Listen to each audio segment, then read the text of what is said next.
That's awesome. You're gonna like this.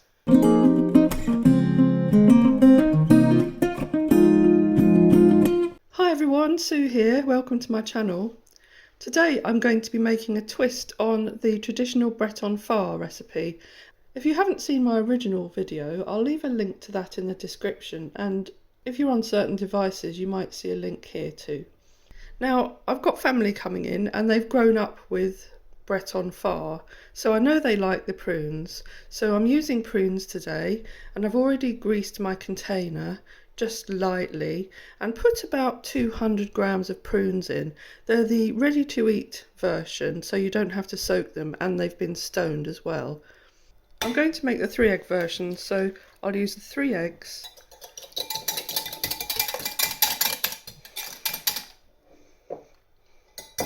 Just make sure that they're well whisked first. And then my twist today is that I'm going to be using a salted caramel sauce. And this has sugar in it, and it also has sea salt. So I'm not going to add any extra sugar or any extra salt. Now it says I've got 57 grams of sugar in 100 grams of this, and the contents are 310 grams. So if I wanted 100 grams of sugar, I'd probably be using about 2/3 of it. So I think that's possibly going to be a little bit too much. So I'll keep it down to about half, and hopefully that will give quite a nice taste. It's got quite a fudgy aroma. I'll pour some in. I don't know how well this is going to pour, because I've never used this one before. This product is made in England and it's from Hampshire in the UK, so it's quite local to me, and they say that they're carbon neutral as well. Now obviously, because this contains dairy products, it's not going to be vegan, but it is vegetarian, and the thickener that they use in it is a pectin gelling agent. I'd have probably done a little bit better measuring out 150 grams, because it's hard to see once the sauce has coated the inside of the bottle, but never mind. So I'll give that a mix. That seems to have made a nice golden colour. So I'll add my 100 grams of plain flour now, and make sure that's all mixed in. This always is the messy bit.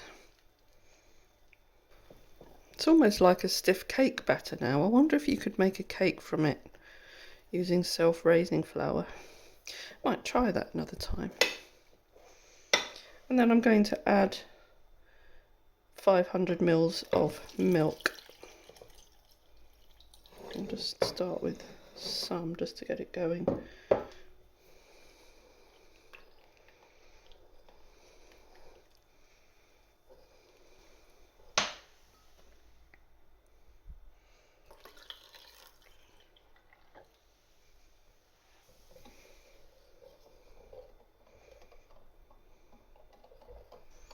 Now I know these won't float, but I'm still going to pour in the mixture gently.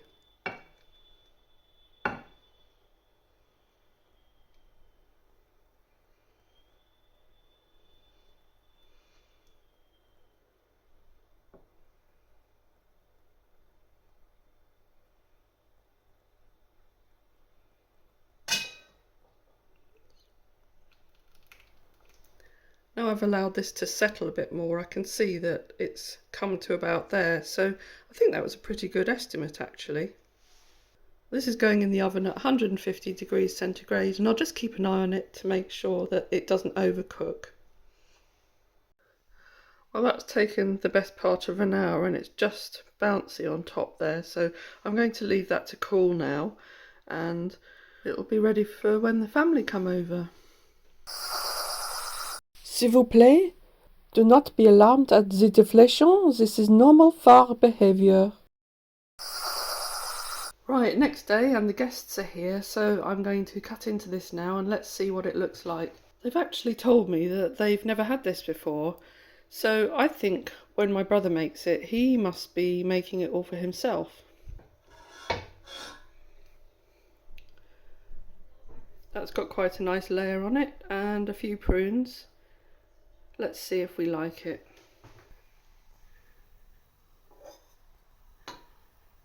Messy.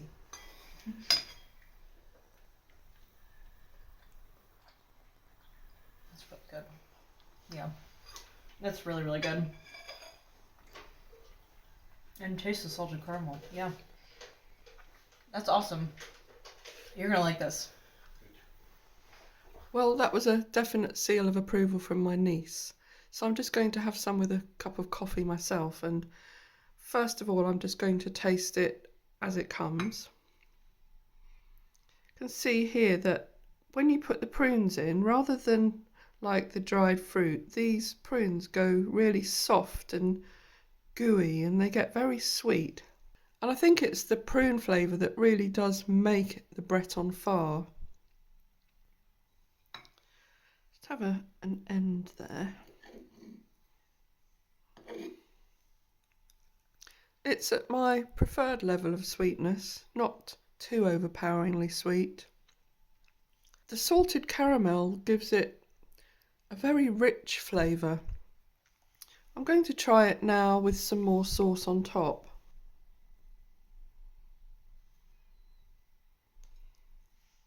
There's a much more fudgy flavour to the sauce than it actually imparts to the phare. And I think having the prunes and the caramel sauce takes away the flavour of the main part, which is lovely all on its own. Well, I'm going to finish this off now, and if you decide to make your own phare, either a traditional one or a flavoured one, please let me know in the comments and tell me how it went. I hope you enjoyed watching this version. Thanks for watching, and I hope to see you again soon.